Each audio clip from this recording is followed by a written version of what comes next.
Subscribe कयो मुझे channel के बेल आइकन वाले ऑप्शन के क्लिक कयो जी हर ईंदड़ वीडियो जो नोटिफिकेशन तव्हांखे मिली सके। वालेकुम दोस्तों, आऊं या गुलाम शबीर कलोड़ो ऐं अॼोकी वीडियो में असां सिखंदासीं त असां पंहिंजे मोबाइल में फ़ोन में एंड्रॉइड मोबाइल फ़ोन में ईज़ी सिंधी कीअं लिखी सघूं था, सिंधी ऐं उर्दू। त दोस्तों सिंधी ऐं उर्दू लिखण लाइ असांखे हिकिड़ी एप्लीकेशन जी ज़रूरत पवंदी जंहिंजो नालो आहे ईज़ी सिंधी कीबोर्ड। त इहा असांखे प्ले स्टोर सां मिलंदी।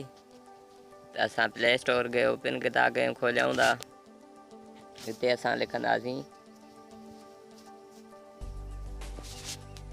Easy Sindhi keyboard, easy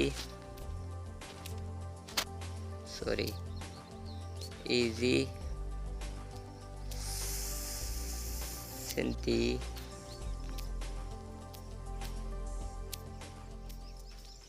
keyboard.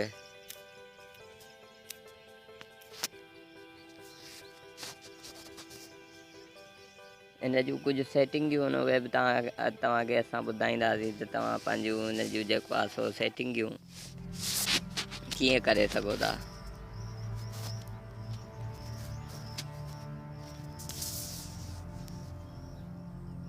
हीअ एप्लीकेशन आहे Sindhi keyboard with Urdu and English typing. हीअ असां वटि पंहिंजे मोबाइल में ऑलरेडी इंस्टॉल थियल आहे। त असां हिनखे जेको आहे सो ओपन कंदासीं। तव्हां अची करे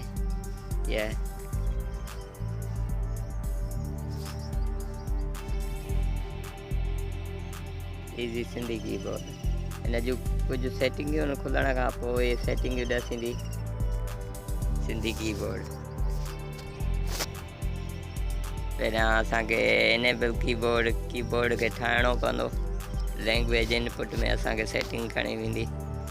उन खां पोइ हिते जेको आहे सो ऑफ थियल हूंदी सेटिंग, हिनखे असांखे ऑन करिणो पवंदो।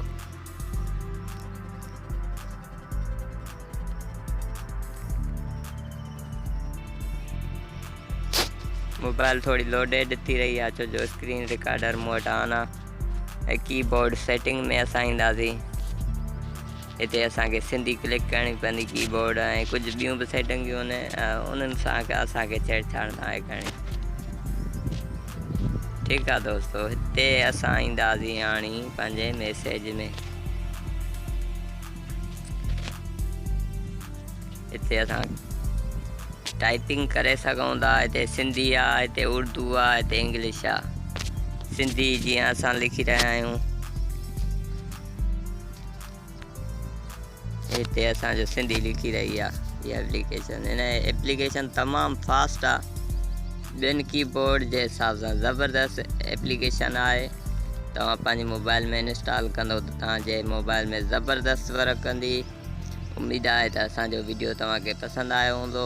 जेकॾहिं असांजो वीडियो पसंदि आयो आहे तव्हांखे त सभ खां पहिरियां वीडियो खे शेयर, लाइक ऐं कमेंट्स कयो। असांजे चैनल खे सब्सक्राइब कयो जीअं हर ईंदड़ वीडियो जो नोटिफिकेशन तव्हां ताईं मिलंदो रहे। त दोस्तों तव्हांजी हिकिड़ी सब्सक्राइबेशन, हिकिड़ी लाइक ऐं हिकिड़ी कमेंट्स असां लाइ घणो कुझु आहे ऐं असांजी हौसला अफ़ज़ाई थिए थी। ठीकु आहे दोस्तों, मिलूं था ईंदड़ वीडियो ताईं हिन खां वधीक बहितरीनु वीडियो में। त मोकिलाणी कोन्हे, इंशाल्लाह सदाईं गॾु।